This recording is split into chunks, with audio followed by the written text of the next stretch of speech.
Robots are not for killing people. A robot invasion outside the British Parliament last month as campaigners aim to highlight what they say are the imminent dangers of robots that are able to kill.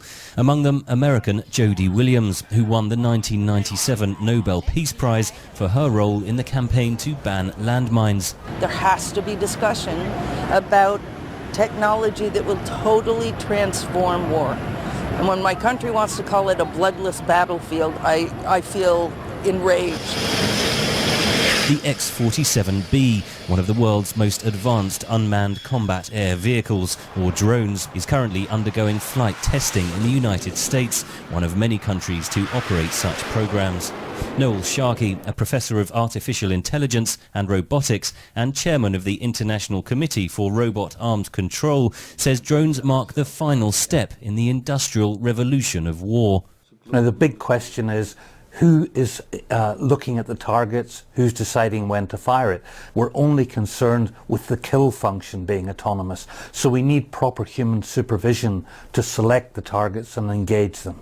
Sharkey says currently all drones operate under human supervision, but supporters argue that technology like drones can eliminate human fallacy from the battlefield.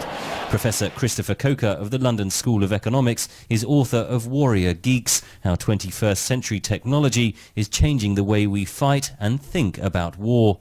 One argument is they have greater oversight than anyone's ever had before. They are actually watching the target for hours at a time, sometimes days at a time. So there's a certain behavioural profile, and on that basis they take the decision whether to strike or not. But that gives you no greater insight into the character that you're actually dealing with.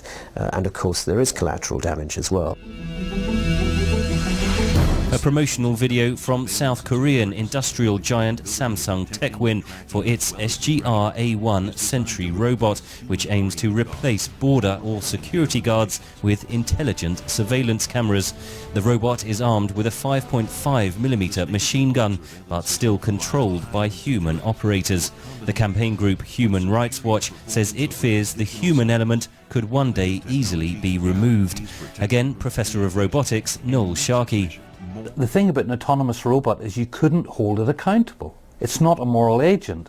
So who do you hold accountable? Well, the problem is that you're probably going to talk about having the commander being accountable, but that really wouldn't be fair because there are so many things that can go wrong with a robot.